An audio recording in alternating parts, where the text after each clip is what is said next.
magic of the Cybernet Space Cube, the computer-enhanced podcast of the future. Transformers Slag Podcast.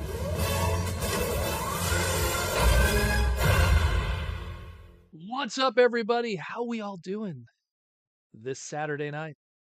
You know, it's serious when Protoman busts out the flamin' Canadian tuxedo. How we all doing this week? What a week it is. We actually had to start 10 minutes later than normal because the weekend was just as crazy as this week. I was running around. There was 2 different conventions happening in the same weekend, which is madness for Montreal, but there was a Magic the Gathering convention and a toy convention, so we were quite busy. But that doesn't matter because we have a lot of Transformer stuff to talk about this week. How we all doing? See, a lot of people are hyped about the little discussion we are going to have tonight. We're going to have a lot of discussion. The one thing that I didn't do this whole week with the podcast was actually talk about my opinions of the trailer. I covered Easter eggs. I covered the toys. I didn't really talk about the trailer itself and the 3D chess that's going on with it in my mind. But how we doing? We have some cool stuff to show. We have some cool stuff to talk about. And all of that in between. But first, who's in the chat today? We got Brainstorm 2002. We got Bigums. We got Robotimus Toys. We got Cringe McCringle. What's up, Cringe? We got some of my Patreon people, too. James Hopkins. We got Patrick Brown. We got Timmy K is here, too. Bigums, I think I already covered. Who else is here? T-Formers 2002, William Murphy, Mudotron Prime, Talib is here also. Sharif is here. Everyone's rolling in now. AI is here. Roman is here. Hope I don't miss nobody. You guys are all piling in now. Everyone's piling in right now. Mayoral Fabrication is here too, buying the cool stuff. So yeah, Aaron Archer is here. What's up, Aaron? Hope the move is going well. So we're going to talk a lot of Transformer stuff today. It's going to be a busy one. I got 2 bottles of water here because I know how busy this one's going to be. So you're stuck with me for 2 hours. I apologize. I'm pretty sure you have something way better to be doing on a Saturday night than talking to this mug. But we're going to be talking the robots in the skies, media, how that's going to be important to us, whether you like or hate the trailer, how important this is in the bigger scheme of things. And I mean, let's jump into it, shall we? But first, we're going to obviously talk a little bit of the news. And first, we're going to talk about some Transformer finance stuff. We got 2 reissues that hit early this week. And while they are sold out on Hasbro Pulse, they are available on other Hasbro-affiliated partners, which are not sponsored, so they will not get the shout-out. But if they do want to get the shout-out, you know, #1 podcast in the Transformer world. Maybe you could hook up a brother, but it is what it is. So we got some items here that for the longest time in the secondary market were pretty brutal. And man, now we have some cheaper opportunities. The Shattered Glass 2-pack was going between $170 to $190 in the secondary market just of literally like last week. And the Commander class, Jetfire, was on the cusp of the big V and suffered from distribution issues and had a second reissue in 2022, but there still was plenty of inventory. And it's still, as of last week, before the world knew that this was a thing, was still going for, $150 to $200. So these 2 are available right now at a fraction of what those prices are. While they aren't available on Hasbro Pulse, those have since been sold out. They are available on other partner websites and retailers, so if you are interested, go check those ones out, and they probably should still have the inventory as of this live stream. I did not check today. On Saturday, I was way too busy. Woke up at 6 a.m. in the morning to do a lot of toy hunting and convention stuff. But it is beautiful that the opportunities are there. That Jetfire is an absolutely fantastic figure. And even if you didn't get, like, let's say the Masterpiece one, this is just as good, has some great engineering going on, a pop-out peg hole for the fist, like so much cool stuff. What a great figure. Tons of blast effects. Go check that out. And the Siege one, the Siege shattered glass molds. If that's your jam, check those out too. Shattered glass, especially for the old Bakon 2008 crew moving forward.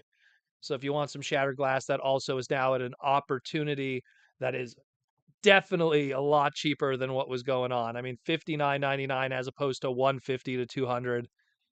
Go for it. And don't complain if you didn't get a chance again, because when these are going to be sold out and out of distribution, you know what's going to happen. It's going to go right back up. And the way that, Transformer toys have been going, I don't see us getting something that's a commander class like a Jetfire anytime in the future. So get it while you can. Let's just put it that way. Speaking of big, expensive Transformers in the secondary market and everything, let's talk about our new masterpiece, specifically a movie masterpiece, MPM 15 Brawl. Uh, we're pretty much almost done now. Movie 2007. I totally forgot when we were doing the individual segment. I totally forgot Beater B. Totally forgot that. I don't know why. In the back of my brain, I was like, "Oh yeah, we have a masterpiece of that." No, that's Studio Series.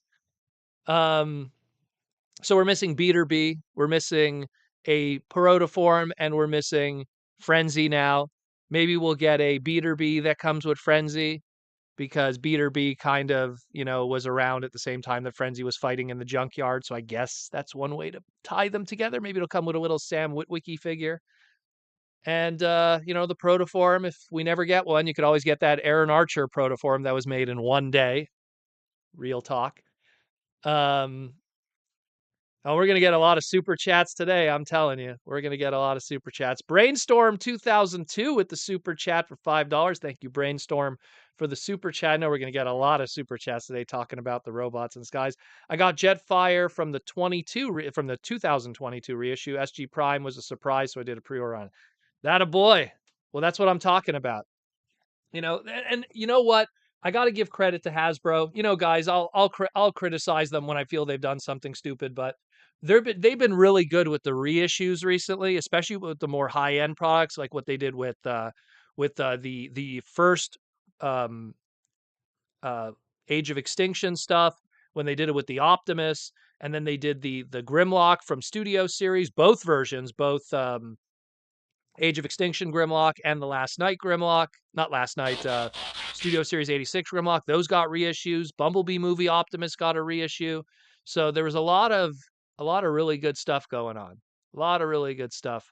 And the fact that they're doing reissues and giving, financial opportunities, because let's be real, what's going on in the toy aisle right now, there's a lot of people that coming out of the Big V, they made scalping almost part of their daily trips, and they pick up 3 or 4 of everything, and then they throw it right onto their own different marketplaces, whether it be eBay or whatever, and they don't care. They don't care, because a sad reality is a majority of Transformer product, if you do kind of sit on it sealed, it does kind of go up in value. I mean, if you get a stock that gets a 4% increase every year, you would consider that pretty good. But if you buy a Transformer toy that gets like a 10% increase, then that's even better than a stock. So I mean, I'm not saying to encourage it, but at the same time, I understand why it does happen. Those are for people usually that just don't have other financial opportunities, and it's easier for them to buy out everything. But I'm glad that now people have their chances, and it makes me happy that people could, especially get that Jetfire. That Jetfire is fantastic.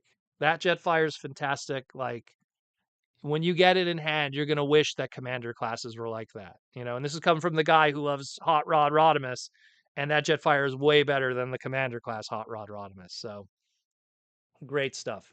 And thank you for the super chat, Brainstorm 2002. And definitely see more of that today. But yeah, Brawl's looking pretty sweet. I like that he has his death shot. I love all the blast effects. I'm surprised how quickly we got him. I mean, yeah, we got like the original Brawl was, I mean, it was definitely like pre-Big V when we got Brawl. But I mean, he looks really good. He definitely makes the Studio Series one look silly. T-Formers 2002 with the YouTube member question. Odd that MPM and Studio Series are both only missing Frenzy. Yeah, well, you know what's funny? And again, I talked about it in my individual segment. Currently, right now, guys, if you want a in-scale frenzy, sadly, the best way you could go right now, that's like a good articulated in-scale one, is probably that old Human Alliance one from a while back. That's probably the best frenzy you could get. That, that transforms. Unfortunately, you got oh my god, what was it called, Aaron? What were those, Aaron? Activators? No, what were they called? Gosh, those low budget ones there that you guys did during 2007. I think they were called activators. Gosh, what were they called? Anyways, point being is unfortunately that's the only way to go. Hopefully one day we'll get something. Anyone who went to BotCon 2010 back in the day, someone made a 1-to-1 scale transforming frenzy that was absolutely insane. You could probably find images online. BotCon transforming frenzy. Not the bumpin' battlers, not the Robo Replica was good, but it didn't transform. The Robo Replica is the best looking frenzy figure that doesn't transform, but it's unfortunately out of scale. The Robo Replica one is like 6-inch scale with all the others, unfortunately. So no, like the Human Alliance. No, it wasn't the bumpin' bat. What was it called? I think it was Activators. It was the low. They were like deluxe price point, but they were like more simplistic from 2007. They all had like a one gimmick attached. I'm pretty sure they were called Activators. Pretty sure. I don't know. It's so many years ago. Cringe McCringle, what's up, Cringe? Not working today, are we? With the $5 super chat, all these reissues are making me want Hasbro to release canceled toys from previous lines, cough, cough, animated. You know what? I mean, that's always been my thing is, when I got to work with BotCon, I really wanted to push for some of those animated toys that not so much got canceled, but Fast Action Battlers it was called Fast Action Battlers. Yeah, it was Fast Action Battlers. You're correct. Nothing fast about them. They weren't really quick transformations, but yeah, they were the Fabs. That's right. Jeez. I'm tired today. Thank you guys. T-Formers 2002. Cringe McCringle would know. He's the 2007 movie aficionado. But I wanted to get like the animated stuff to happen. I remember talking with Jesse and the guys at BotCon and going like, "Yo, man, like if we could get our hands on like the jet Optimus mold or the Bumblebee Hydro Dive or the the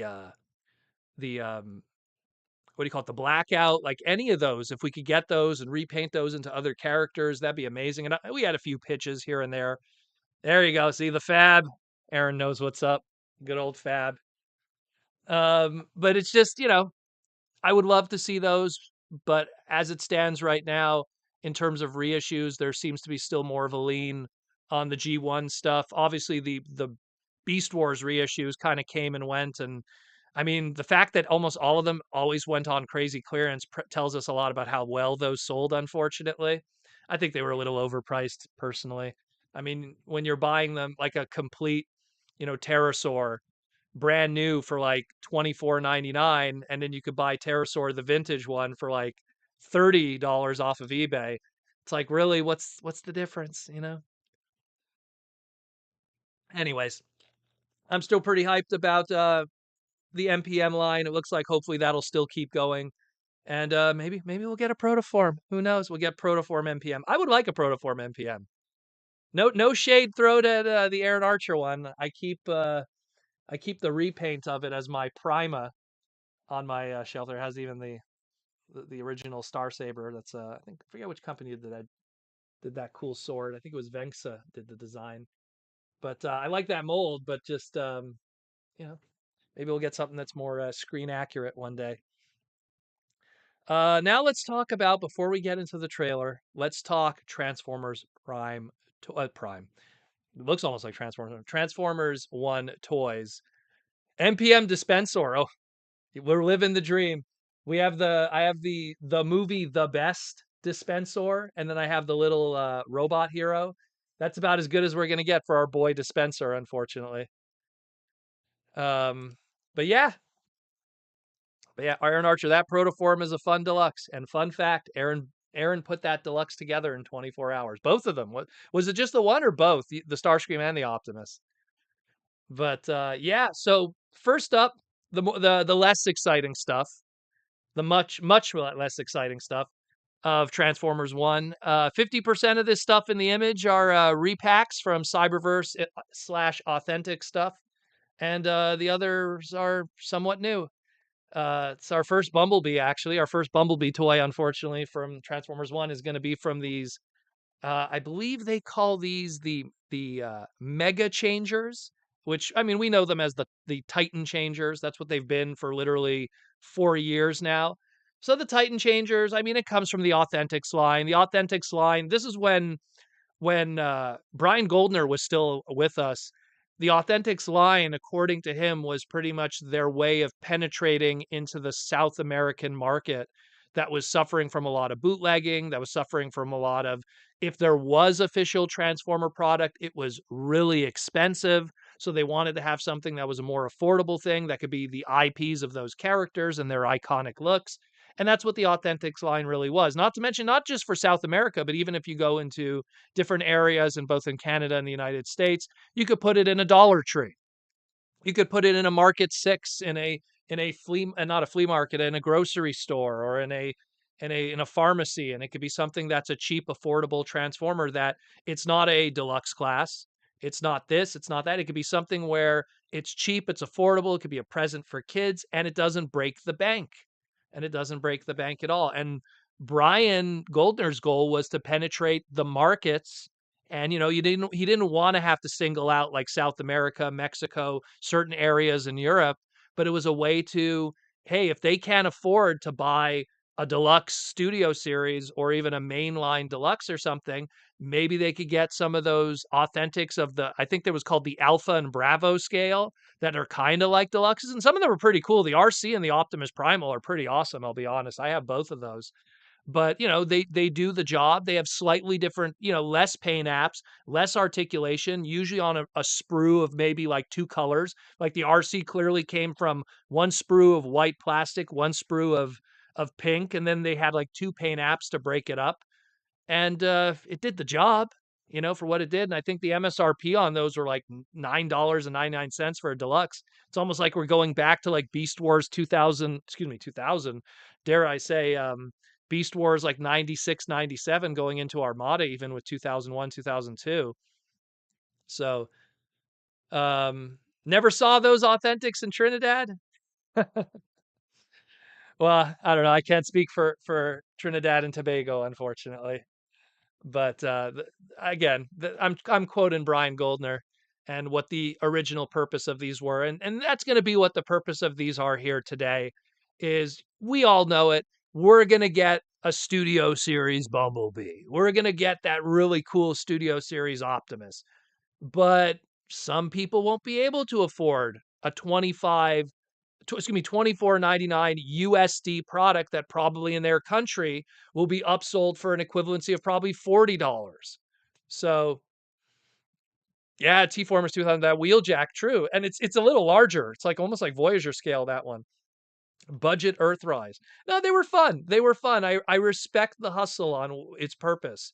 Obviously, it's not for everyone, and I get that, but I do respect the hustle of it.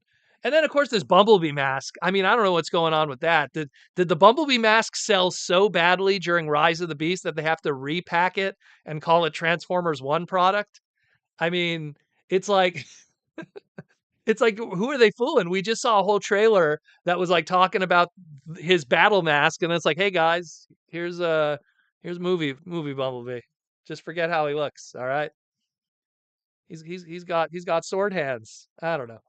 It is what it is. Let's get into the other toys. Let's get into the more exciting ones. We finally got some box art today, so we have an update to this one. This is our mainline Transformers one, $19.99, Alpha Trion. Looking pretty sweet. Always loved me an Alpha Trion figure. Always looking good. David Cabal, what's up, brother? Um, always looking good with an Alpha Trion. I like that they went with a beast design because Alpha Trion has always been one of those characters that 50% of his toys were spaceships, 50% of his toys were beasts, and neither of them should have alt modes because he never had one after, all this time. But I mean, the fact that they went with something that's a little bit of an homage to his Titans Return version with the horn head and the beast and the swords, I dig it. I dig it a lot. I think it looks cool. has a little bit of a, I don't know, maybe it's just me, a little bit of a Bionicle kind of look to it, his face sculpt. I don't know, maybe it's just me with the Bionicle love, but I mean, I love it. I think it looks cool. But the thing is with me is my concern is because we're going to talk about the Optimus in a moment, but I feel like what we're looking at here, as great as this is, we're going to see probably a Studio Series one that's going to look even better. It might even come with a transformation cog as an accessory. So I think it looks great. I think it looks great, but I'm very curious to see what they'll do with Studio Series because if Rise of the Beast was any indication, sooner or later you get your main cast in Studio Series. Where yeah, okay, you might be like impatient for certain characters. Oh, I really want to get, I don't know, Cheetor, so I'm going to get this version, that version. But I mean, I think it's still pretty hype either way. Mayoral Fabrication with the $2 super chat. Will they break B's voice in the movie next? Oh gosh, I hope not. I really hope not. If you know what, and you know that they're gonna, I mean, my biggest fear, and I'll talk about it when we talk about the trailer, but I feel like the trailer gave away way too much. Kind of like to jump ahead there, you know? I feel like the trailer, like, ooh, I feel like there was too much meat on the bone they gave away. But at the same time, and I'll talk about it afterwards when we talk about the business side of the trailer and what it really accomplished. I think I know why they did it, but just personally for me. So Alpha Trion's awesome. 19.99, $20 deluxe. I think it looks cool. So we will see. We will see. And then we got Optimus, which unfortunately, at first I was on board with this one. I was like, you know what? $5 less than the Studio Series does more or less the same thing. Yeah, of course, it has less paint, less articulation, no translucent plastic, but it still has the clip-on, axe. So does the Studio Series. I gave this one a chance. I was like, okay, I see ya, I see ya. But $19 as opposed to the Studio Series. But let's talk about, because we've learned more and more now about our Studio Series SS 112 deluxe class. And what a great deluxe. What a great package of a deluxe this is. What's up, Mikey and Louie? Deluxe class Optimus Prime. Now, there's a lot going on here. Again, the use of translucent plastics from the mainline one instead, a opening chest with a matrix of leadership, which might I add, I was struggling to think of, have we ever had a deluxe class transformer that came with the matrix of leadership in an opening chest? I'm like, I'm looking around wondering, you know? We've had stuff that had opening chests with a sculpted kind of fake matrix, but we've never, I don't think, ever had something. So the fact that we're getting a deluxe class transformer that comes with a translucent energon axe and an opening chest with the matrix of leadership, what a great package of a deluxe figure. No, real talk, real talk. If this movie sucks or if it's great, I don't care. I'm excited about this figure. I just like it a lot. And it's just, it brings me back to like when War for Cybertron had all these, like, hey, here's all these different pre G1-ish kind of Optimuses. It was so cool to have them as deluxes because they were affordable and you could get them all, and it was fun, and they were great. They were just great. So it's, I don't know, maybe I'm missing something, and I don't know. It's a lot to miss, let me tell you. But at the end of the day, we will see. But I mean, I think it looks great. Comes with the background too. There's just so much going on here. There is so much going on here. I'm excited about it. Again, this is going to be $24.99, the $25 standard current post Big V price point for Studio Series. But for a deluxe to come with a Matrix, that's pretty unheard of. But now let's talk about it. So let's talk about the trailer. Okay? So let's get comfy. Let's get your super chats ready for this one here. So the trailer to me has a lot of different things that it needs to do. And I've talked about this in the past with other movies that have failed to get audiences. Not Transformers per se, but just other movies in general. And, people will always say, like, oh, the G.I. Joe Snake Eyes movie didn't do well because it wasn't accurate to the source material and it wasn't a good movie. But the thing is that People don't know that until they see the movie. And when you see Snake Eyes' numbers and it has a day one and it was terrible, that means the trailer didn't do its job. The poster didn't do its job. And more importantly, it didn't make audiences interested in going to see this. This movie's most important thing that it's going to have to accomplish is to get a mainstream audience interested in the Transformers brand and to be able to feel like they're getting something new. They loved the 2007 movie. They went to see Revenge of the Fallen, and yeah, it ran a little long, but it was still pretty boom, boom, blast, blast exciting. Dark of the Moon, they started to lose an audience a little bit, but they made up for it with the Chinese market. Age of Extinction was practically funded by the Chinese market. And then the last night, there was a bit of a dip, and then, Bumblebee movie was the one that almost didn't even make money. It broke even when it was all said and done. And unfortunately, Rise of the Beast too, when you factor in advertising and everything, it's almost just making a little bit of money at best, but pretty much breaking even when everything is said and done. This movie is going to have to excite audiences, but the biggest problem that I feel it's going to have to overcome is the same thing that Spider-Man is going through. Live action Spider-Man movies, people show up. People show up to all the live action Spider-Man movies. Spider-Man is a known brand. People are excited about Spider-Man. They love everything about it. They go to see it. The mainstream audience. I'm not saying hardcore Marvel fans. I'm saying the mainstream audience. But the problem is when they did the Spider-Verse movies, a fraction of that audience don't go to see this just because it's a cartoon. And I will admit it. I know people in my life who go to see Marvel movies, but if it's a cartoon, they will not engage. That's just they will not watch anything that's cartoons. It's almost like it's like people who refuse to read subtitles. It's just in their DNA. And this is the biggest fear that I have is that people are going to be pushed away from it because of its cartoon nature, regardless if this is a good movie or not, regardless of that. So what they tried to do with the trailer is they tried to give off two different vibes, pretty much. A vibe of almost adult comedy, Bumblebee saying badassatron. I would never think I would ever hear the word ass in Transformers anything outside of Michael Bay movies. We got Twins Corner with the $2.79 Canadian super chat. I guess that's $2 American. Hemsworth did his homework. Very impressive. You want to get a little spoiler with this? Is it people okay with spoilers? Are we okay with spoilers here? Because I feel like there's some stuff that needs to be discussed that is in this trailer that a lot of people kind of glazed over that I didn't really want to talk about in my individual segment for spoiler reasons. But I mean, I want to ask first before we dive into that because there was a lot of reading in between the lines and little things that we will see. Mikey and Louie seems to balance the balance of both of us. Yeah. Lost the Westerners don't have respect for animation. An unfortunate truth. An unfortunate truth. We got no's, we got yeses, we got no's, we got yeses. It's 250-50. Oh no.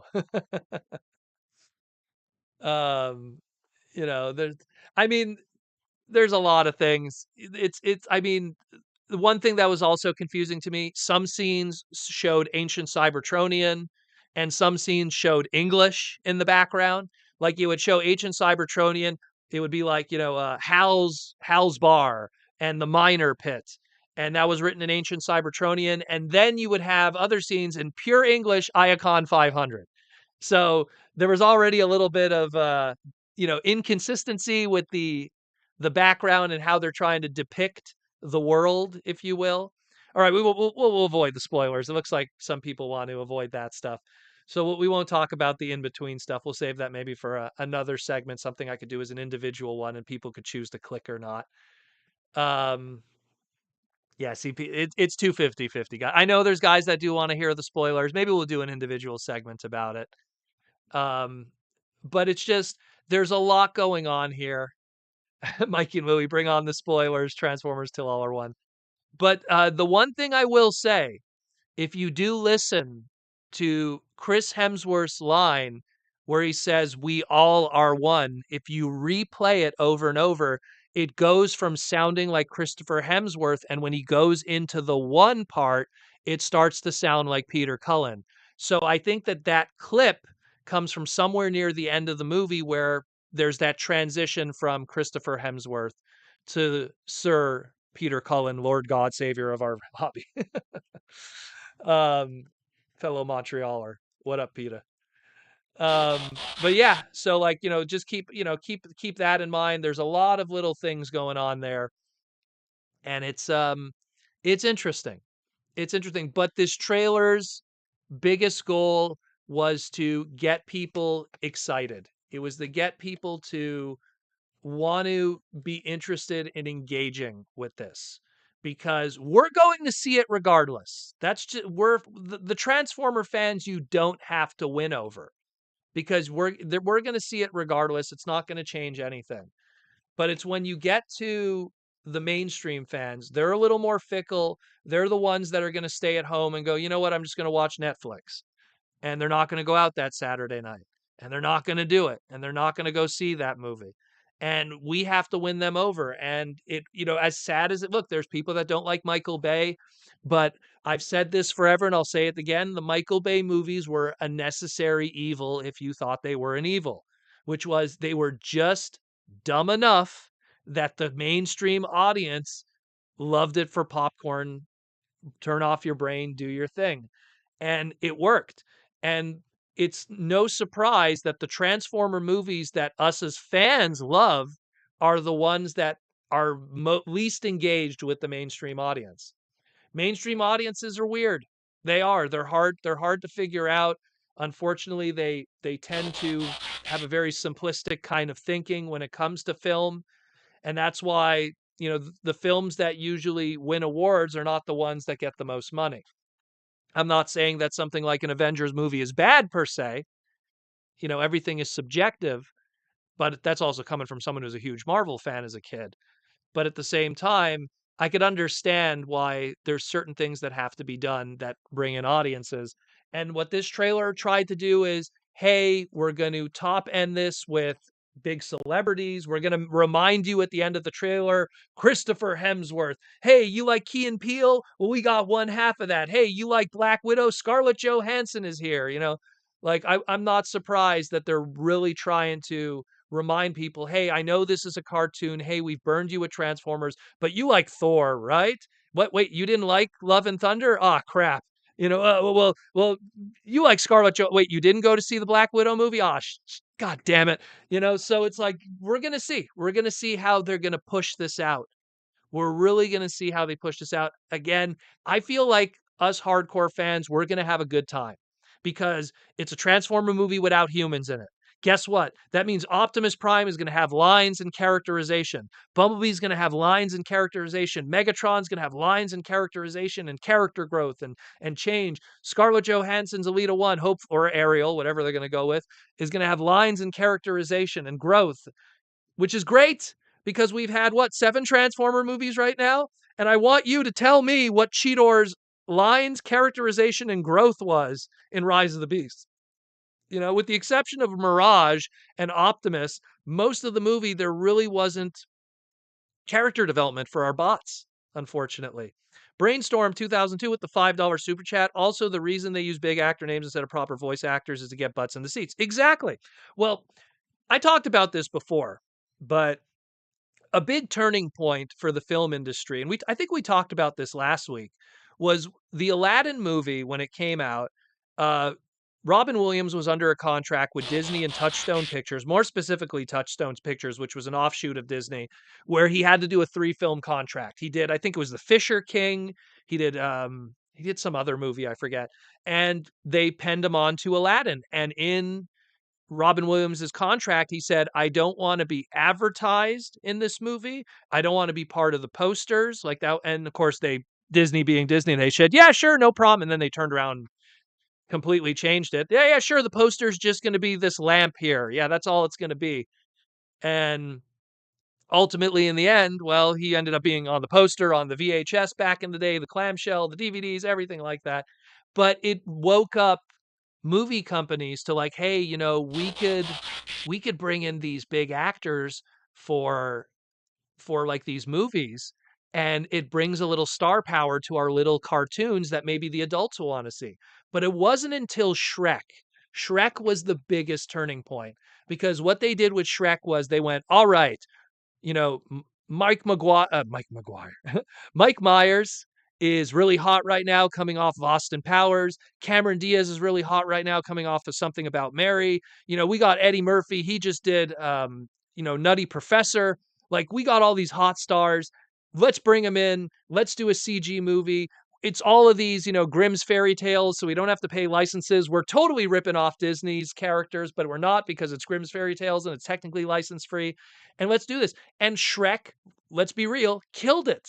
And part of what killed it was there was probably people who saw Something About Mary and went, hey man, Cameron Diaz is pretty freaking hot. Why don't we go see this cartoon with Cameron Diaz in it? And I mean, they tried to repeat it with things like, what was it? Beowulf, where they tried to get, what's her name there? Angelina Jolie to be a character in it.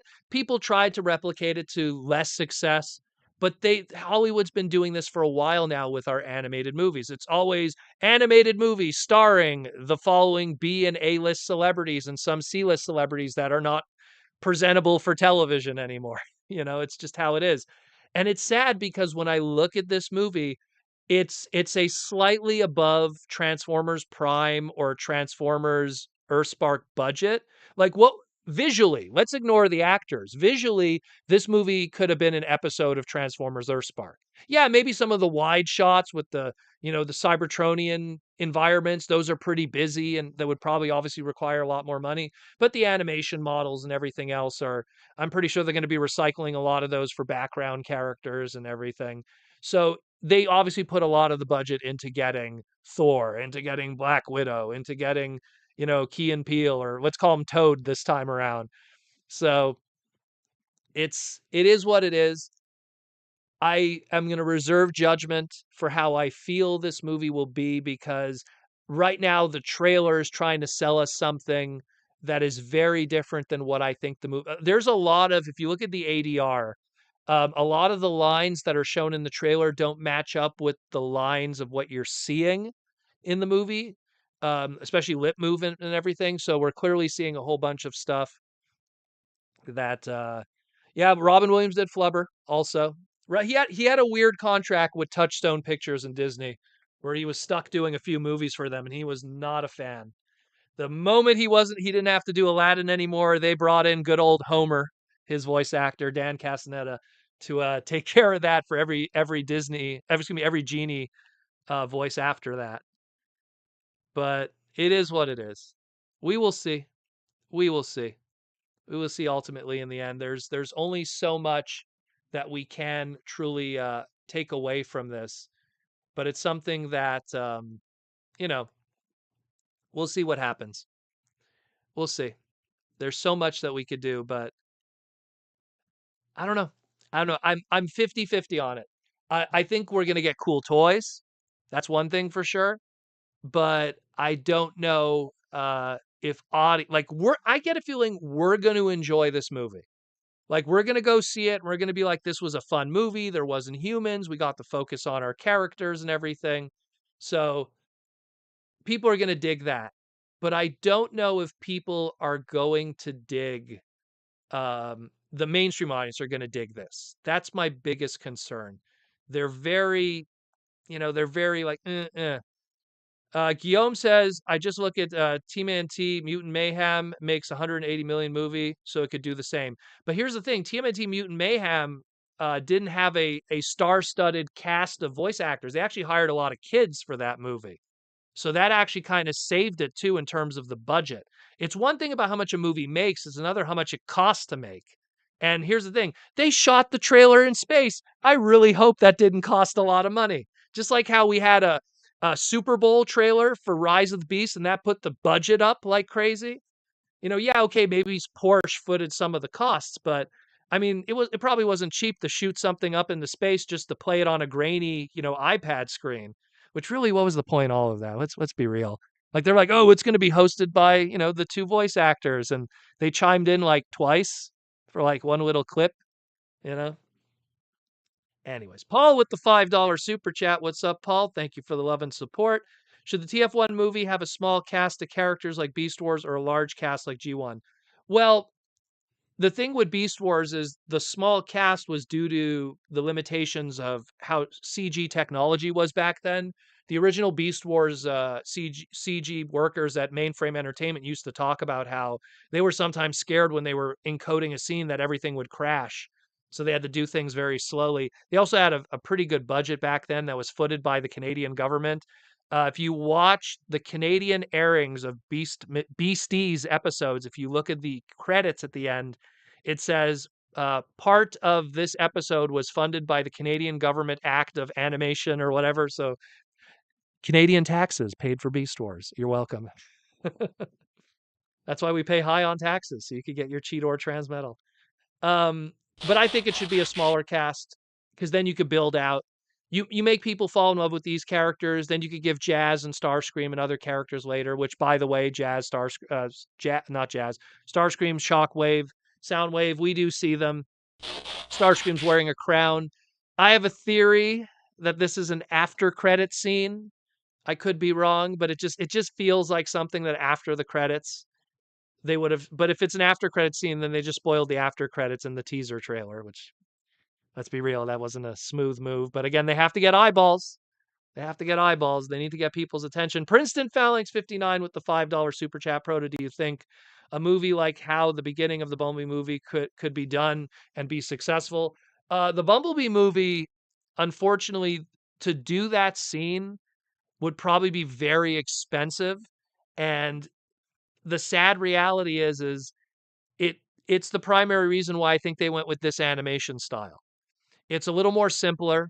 It's a little more easier. And yeah, the Bumblebee movie, hey, we got all these animation models ready, good to go. I think that they're too scared to go that route. It's too G1, it's too bombastic, it's too, how do I say, niche in a lot of ways. We would love it, but would mainstream audiences love it? It's hard to say. I always say Transformers only find success when they do something that's never been done before and that's different. 84, there never was anything like Transformers prior to that. Oh, you could argue Raideen with Shogun Warriors was a transforming robot, and GoBots that came 6 months before that from the Machine Robo line with Bandai moving into Tonka. But in general, Transformers really was something fresh in 84. And then the next big boom really was, of course, with Beast Wars, but it was doing something different. Beast Wars was a CG show up to the point, literally up until the first episode Beast Wars airing, there was 2 other CG shows on television. There was not Ants, what was it called? Bug Battles? It was some weird European show that used bugs and colors and stuff. And Reboot.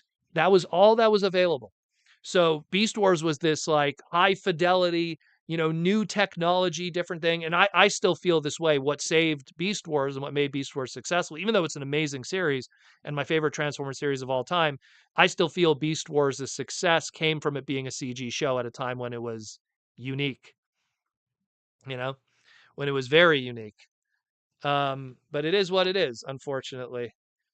Um, I mean, I'd like to believe that we could have a movie like that, but they went with a more simpler animation that's more of that TV budget. Obviously with it's a little ballooned out from the TV budget. And then you take all the leftover budget and you go, hey, Thor, you want to talk into a microphone? You could do it in your sweatpants. Hey, Scarlett Johansson, you don't even need to get a hair and makeup gal. You could just show up in your sweatpants. I love that when they showed the behind the scenes of Rise of the Beast for Ming Na when she was doing her lines for AirRaiser, she showed up in like a baseball cap and like a sweatshirt and sweatpants and Crocs. She was wearing Crocs. So like all the lines of AirRaiser were recorded with Ming Na just showing up like, after her trip to Starbucks. So actors love these gigs because they don't have to like make an effort in a lot of ways in terms of like, oh, they don't need to get their hair and makeup guy. They don't need to get a suit. They just show up. Oh, I got to read these lines. Okay. It's very easy. We got a gold super chat by Mick Tankies, McTankies. I love that new Alpha Trion alt mode, as do I. Let's pull it up, McTankies, just for you. Since you gave a gold super chat, thank you for the gold super chat, McTankies. Where are you, Alpha Trion? I dig it. I think it's cool. And again, I like that it's a throwback. I like that it's a throwback to the Titans Return one. I like that it's a throwback to the old BotCon 2001 day when they were going to make a Alpha Trion that turned into what was a repaint of Snarl from Beast Machines, but and it would have been better because that Snarl from Beast Machine suffers from gold plastic today. But I mean, I like it. I think it's cool, and I can't wait for the Studio Series one too. I'm tempted to even get this one. I'll be real with you. It looks cool. Just looks good. And for a mainline one that's only going to be like $20, I don't know. Oh, Michelle Yeoh. Did I say Ming Na? God damn. Oh, terrible. I'm terrible. Michelle Yeoh. Either way, close enough. You know what's hilarious? Ming Na was Chung Li, and I think Michelle Yeoh did some voice acting for Chung. I think that's where my brain went. Ugh, terrible. I'm tired today. Surprised Rodimus was the only one that corrected me on that. I guess it really shows that no one was. Oh, there we go. Jonathan also noticed. Okay, there we go. There we go. We got a. Oh, well, let me just finish here with the Alpha Trion. But yeah, I dig it. I think it looks great. It looks great. Got the purples. Got the purples. Got the pinkish purples, and it got the grays. It has a little bit of a beard. It's got kind of that Alpha Trion shape. I don't know about the weapons, mind you. Would have been cool if it came with a little if it came with a little transformation cog, maybe the quill. Is that the quill? Oh, maybe that small little sword is the quill there. And then come with the Covenant of Primus. Get some Aaron Archer lore going on with the Covenant of Primus. We'll see what happens with that. But it is what it is. It is what it is. We got a super chat from Joseph Ritter for 5 bones. Do you think Orion packs will look more like G1 Optimus by movie's end? I think that the way that we'll pull up the designs here. This one here is going to be more towards its movie's end, where what we saw with the poster. Let's pull up the poster here. The poster here, you have pre-transformation cog characters with post-transformation cog. Um, you're clearly going to have something where Optimus's face mask is going to close, and the face mask is going to close, and then you're going to have the antennas pop up. So you're going to have all of that. Um, you know, it is what it is. We'll see what happens, but I mean, I really feel that, you know, I got a a Ninjatron. I got a gracefully aging, ass-kicking Asian actress mix-up. Let me tell you something, Ninja. From personal experience, I know exactly what you're talking about. They don't age. I look like hell. She looks amazing. She doesn't look anywhere near close to 40. She still looks like she's freaking 18. Ugh, it is what it is. Bad investment getting a white guy, I guess. Um, but yeah, great stuff otherwise. I mean, we'll see what happens. We'll see what happens. We got to see the movie. I mean, when I saw Rise of the Beasts, I felt that it was on that. It wasn't like, oh my god, amazing, but it was in that Transformers 2007 enjoyment level. As a Transformer movie, I thought it was a little lower, but as a movie that I feel a mainstream audience would have enjoyed, it was a little higher than that. But unfortunately, people weren't interested. They didn't show up, you know. So hopefully, people show up to this. That's the thing. We're showing up. We're gonna show up. We're gonna show up twice, 3 times. We're gonna buy the toys. But will they show up? That's the bigger question. And that's always the problem is will they show up? Because they don't show up for a lot of stuff now. I think that the nerd renaissance of nerdy movies that can make these, big, $500 million gates are starting to slow down. And combined with the fact that, I mean, the biggest mistake that happened during the big V was that movie studios showed us, hey, we could just beam it into your home if you want, and we'll put it on streaming services as soon as possible. So people just kind of wait now. Money doesn't come easy in life, and if they're willing to wait. Oh, that movie looks cool, but if I wait 5 months, I could pick it up at Walmart, or it'll be on a streaming service. So it's something where I think that audiences were conditioned improperly by the movie studios trying to make money, and they, unfortunately, that was ketchup you couldn't put back into the bottle, so to speak. Brainstorm with the $5 super chat. The TF1 trailer made me buy the T30 Orion packs, and I absolutely love it. That was an Aaron Archer design, that one, the Thrilling 31. Aaron got to work on some of those. It's very similar. Actually, now that you mention it, yeah, it's true. It does have some similarities. A little bit, yeah. And also, I think Alex Milne had a little bit to do with that one too, because I know he did the comic pack-in was Alex's stuff. Um, Joseph Rise of the Beast almost put Symbiote out of business. No, I doubt that. Symbiote, what are you talking about? You're trying to tell me our boy right here almost put us out of business? Please, please. By the way, Symbiote, well, we'll do the sponsors. Why don't we do the sponsors while we're at it? Hey, Symbiote Studios, plush pins and T-shirts. What am I wearing today? I'm wearing Catnip Bravo today, but plush pins and T-shirts. Yo, get my boy, or you could get Monkey Man. You could get, oh, there he goes, Monkey Man. You could get my boy over here. He's brand new, along with Ultra Magnus and the crew, the new ones. Or hey, namesake of the podcast, Transformer Slag. Go get the SDCC exclusive that's available on the website. More to come. More to come. Stay tuned. All in development with Hasbro approval pending, of course. But symbiotestudios.com, check it out. These are the ones that are available right now. Of course, you don't want to miss out on all the others that are going to be coming down the line. A lot of good stuff. Oh, David Cabal asking me such a good question. I wish I knew that one was coming. I would have brought some figures down. We'll get to you in a moment, David. That's for sure. But yeah, plush pins and T-shirts. Check it out. There's more to come. San Diego Comic-Con is coming super fast, and I will be at SDCC. At Symbiote's booth and everything, and of course hobnobbing with the crew at Hasbro. We're going to be doing our thing. So if you want to go check out Proto Man's face and give it a slap because you're unhappy with all the stupidity he's doing, I'll be there. And then of course we'll have a San Diego Comic-Con reveal for you guys. We'll have a San Diego Comic-Con exclusive plush, as well as other stuff for late 2024 from Symbiote. So go check that out, yo. And if somehow Transformers isn't your thing, of course, there's all the other Hasbro brands, G.I. Joe, Power Rangers, My Little Pony, Magic the Gathering, Magic the Goothering. We never made that Urza plush. I would have loved to have an Urza or a Jace the Mind Sculptor plush. That would have been cool. Make a one-off. It is what it is. But on top of that, Aaron Archer. Let's give a shout out to Aaron too. Toy Armada with Aaron Archer. Check out the latest segment that me and Aaron recorded just a few weeks ago. We talk about the dark origin of Transformers Energon. Hate it or love it, Super Rinku, as it was called. Tatakai Transforma Super Rinku.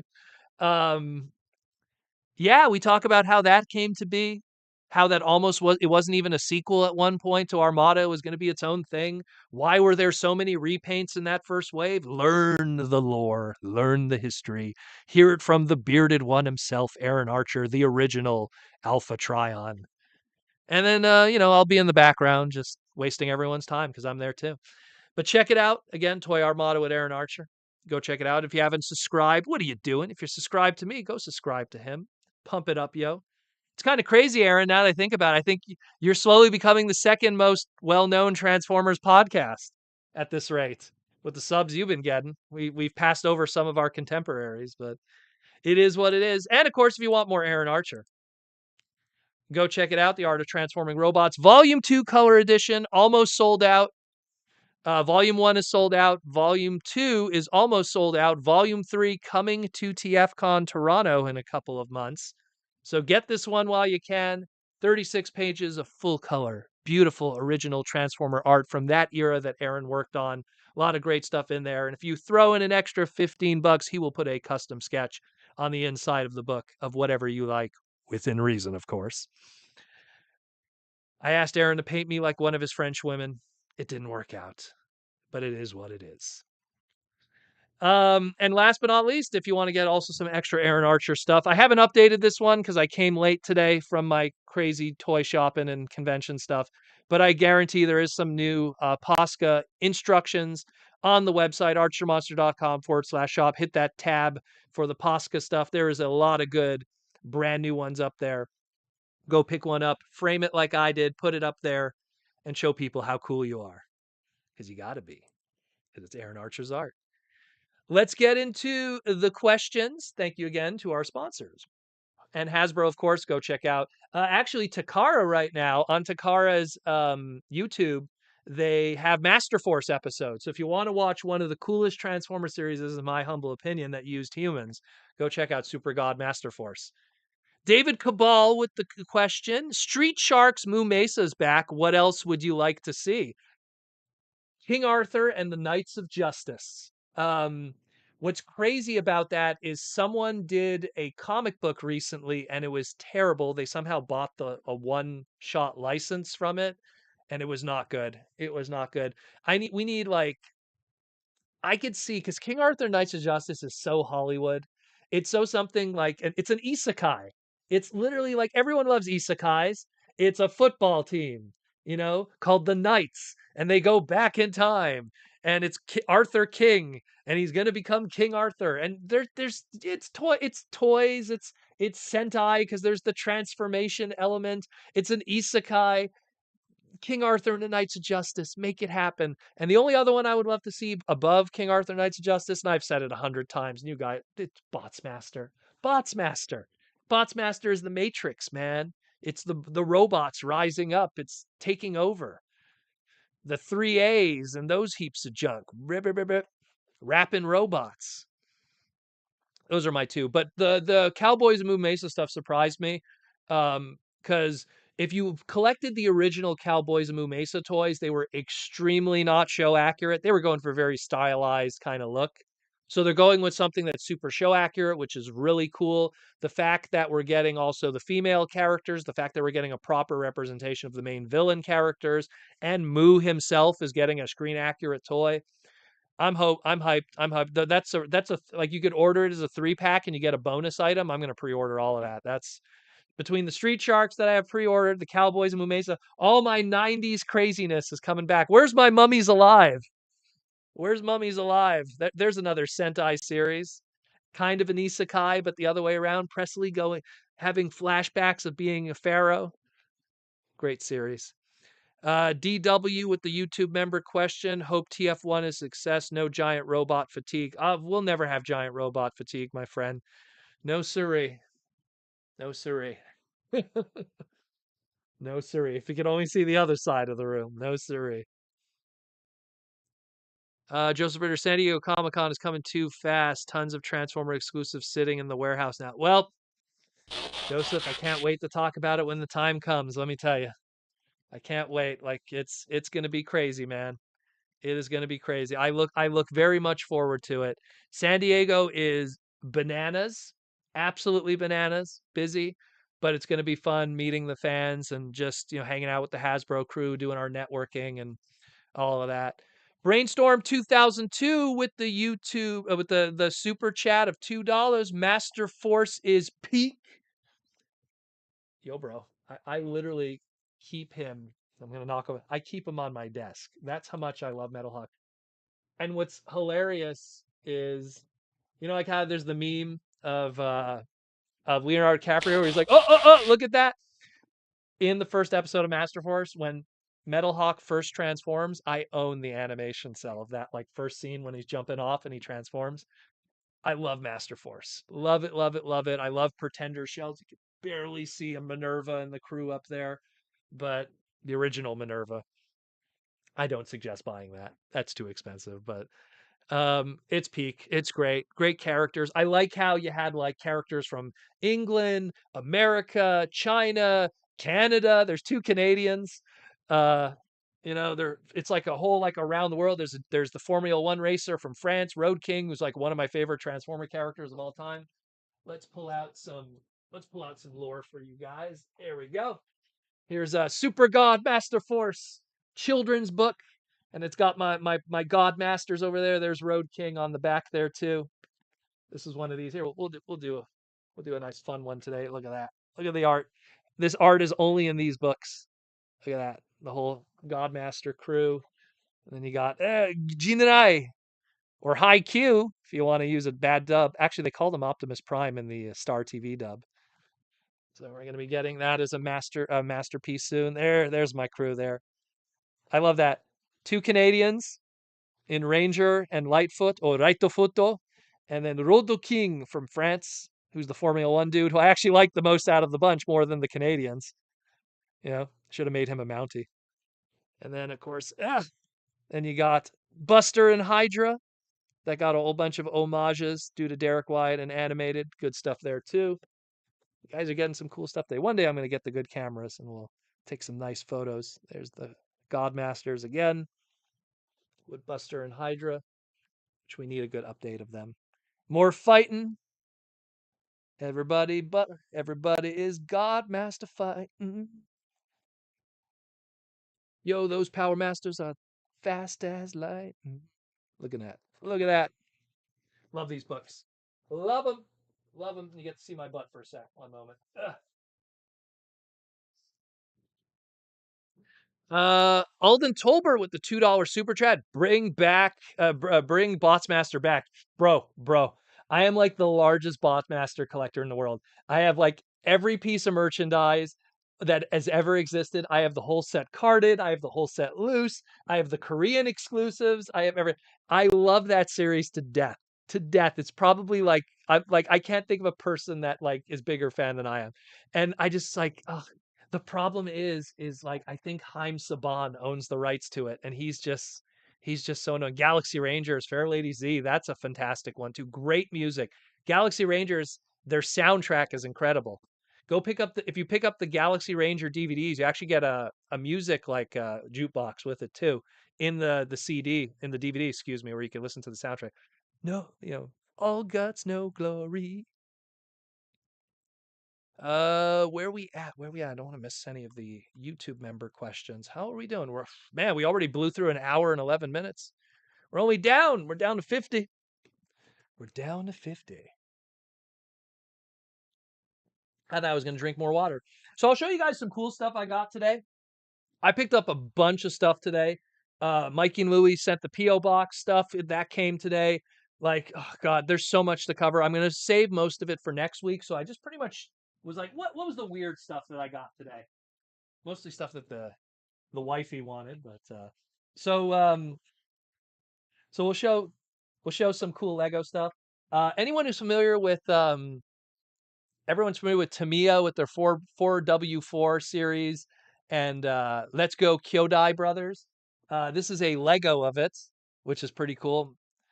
She's into her building brick stuff and minifigs, and this is the Kyodai version of it's a Build-A-Brick version of the 4WD series. Anyone who lives in Asia knows exactly what I'm talking about, so that's pretty cool. From Sembo Block. I like this. Facilitate communication between children and parents. I didn't know that was a problem.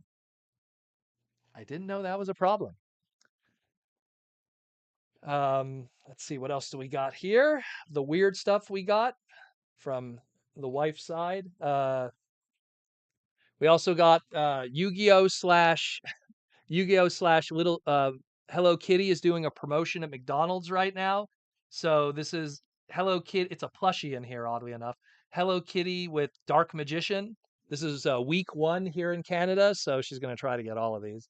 Exodia and Dark Magician Girl and everything. So that's on its way too. Let's see. I got some questions. I don't want to leave you guys hanging. Twins Corner with the $6.99 super chat. If Takara is canceling Masterpiece, will they at least continue season 1 Beast Wars? I hope so. That was the discussion I was having last time. Also, we're impressed with Hemsworth as Pax. Did Colin coach him? You know what? I'm at least the one thing I'll give Christopher. It doesn't sound like him, and that's a good thing. He probably had voice coaches. He probably you have to figure out a way to kind of put that under, you know. And I mean, if you didn't tell me it was him, I wouldn't have known. Certain actors, you see them doing voice work, and it's just them.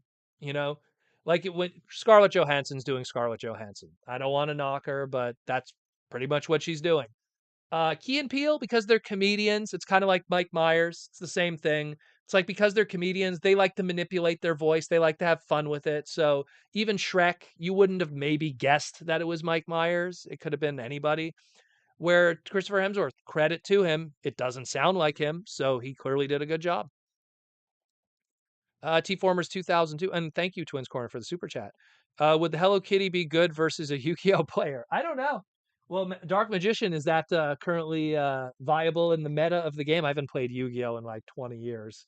I just played it when it first came out, and then I'm like, I'm gonna go stick with my Magic, the Gootherings. But yeah, so got this one. We'll probably get the Exodia on the other one at some point. What a weird crossover though, eh? Yeah. Look at this. What a weird crossover. These two things you would ever imagine would be crossing over together. A Konami brand and Sanrio. Very weird.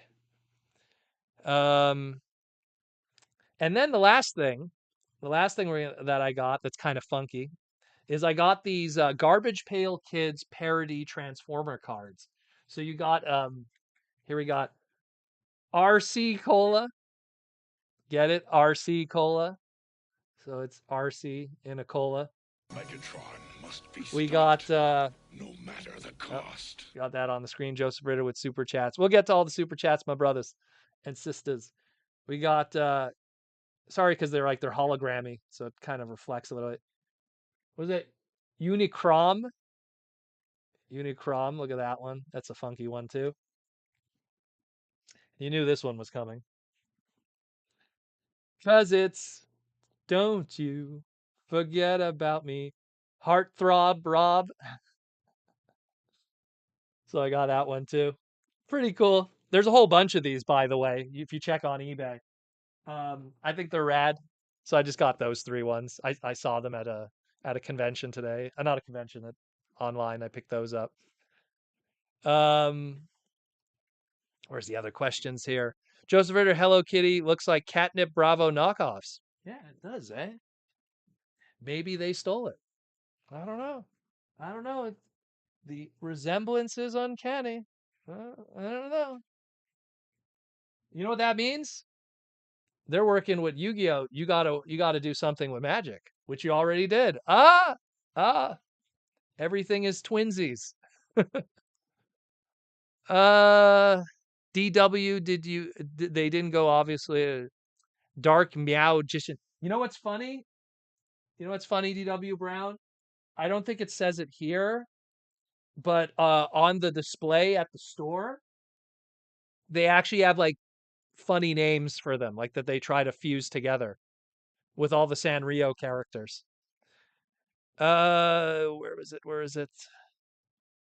David Cabal, Proto, what did you think of X-Men 97 so far? I don't want to jump too much into spoilers because it's very spoilery with X-Men 97.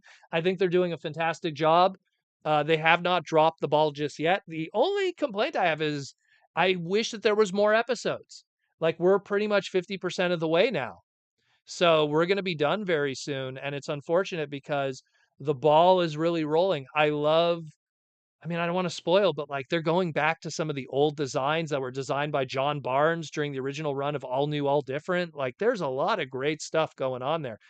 They're trying to fast forward through a lot of the Chris Claremont stories through the old 80s and 90s books. But man, if there was just more episodes, we're almost done. It's going to make us want more.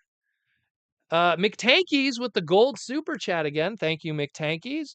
Wow, that's two franchises with Matrix Lawrence Fishburne has featured it. Really? Really? Hold on a second. Are we talking Yu-Gi-Oh? Yu-Gi-Oh had Oh, I know. Okay. I'm an idiot. I'm sorry. You meant that because Lawrence Fishburne has the Matrix. Okay, because of the Matrix and the Matrix of Leadership. Silly me. This is what happens when you have the delay of the super chat sometimes. Yeah, I guess so. And it's again, that's the whole reason why the AllSpark was even a thing was because The Matrix was the more popular movie at the time. They were like, oh, like if we call it The Matrix of Leadership, then it's going to be confused with that movie with the Wachowskis. So let's call it the Allspark. And then, of course, the first Transformer 2007 movie made way more money than the Matrix movies ever did. And well, let's just say we got our Matrix back. We got our Matrix of leadership back. Brainstorm with the $5 super chat. Thank you for all the super chats again, everyone. Um, have you watched the new Fallout show? It's very, very good. I've seen the commercials for it like crazy. I just have not had the time for it. Right now, what I'm watching is obviously X-Men 97. I'm watching this new Korean drama called My Life as a Chicken Nugget. I kid you not, that's what it's called. And it's the story of a girl who gets turned into a chicken nugget. And as someone who lives and loves food, it's fascinating to me. Go check that out. Um, and we were just, she has never watched all of Attack on Titan, so she wants to finish it, and I'm now rewatching it with her. I finished it, a while back. So now she's watching it for the first time. So we're also finishing up Attack on Titan because she bought like all the shirts and everything, and now she's like, I want to finish it. So we've kind of been busy with that kind of stuff. And then of course I've been packing in video game things here and there. What have I been playing recently? There was a new Hime Quest I've been playing from Crunchyroll. There's a few good games I've been playing. Um, where are we at? Where are we at? But yeah, I haven't seen the Fallout show yet. I haven't seen the Fallout show yet. The next show that I actually, if I want to take the time to sit down and watch, is I want to go back and watch I want to go back and watch some of like some older 90s stuff that I just never had like the time to really sit down and watch. And what I mean by 90s, I mean anime, really. There was a lot of really obscure 90s animes that I just never like, Ghost Sweeper, never really got to finish that. There was a few really interesting ones that I just never got to finish properly. Rama One Half, I love to death. I never watched every single episode. Like I've seen like 95% of Rama One Half. I'm missing like a few episodes. So because that was the show that you could watch out of order and it never affected anything really. And so back in the day when you would rent VHSs, I would just rent whatever. So there's a few things I want to kind of go back, and now all of it is free on different streaming services because I don't Proto Man don't pay for streaming services. I get all the free ones and I just live with that and I enjoy that. And if there's a show I want to watch, like an X-Men 97, there's ways to watch it, you know? Let's put it this way. The website that you could watch the video, I'm not here, promote something without promoting something. The website that you could watch all the updates and info about MPM 15 Brawl, that's a video website, has all the bootleg shows on it. That's all I'm going to say. Not going to say what it is because then they'll be like, you're encouraging, but it's there. Gunsmith Cats is fantastic. Gunsmith Cats, for that I watched front to back. Great stuff. Great music too. Love the music in Gunsmith Cats. I've been watching Rama lately on YouTube, on Tubi. And Rama is one of those series you watch it in English. It's good. English dub is good. Subtitles is good. You can't go wrong because the whole Rama One Half cast is all the Beast Wars crew. Do you want to hear one of David Kay's first gigs? Not his first gig, but one of his first gigs? Akane Tendo's father. Akane. You want to hear Scott McNeil? You want to hear Ian Corlett as Dr. Tofu? You want to hear who else? Who else is there? There's all of them are there. Cheetor, all of them.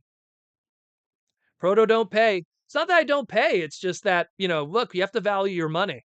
You got to value your money. You want to own a home one day? Start with that stuff. Start cutting that stuff out. Cut that stuff out. I did not have, no joke, guys, I did not have a smartphone until 2017. No joke. I had a flip phone. I wasn't going to, fall for that stuff. And and honestly, I think the only reason why I got the flip phone was because of Pokemon. I mean, the smartphone, because of Pokemon Go. I was like, oh man, I got to get in on that. That was the only reason.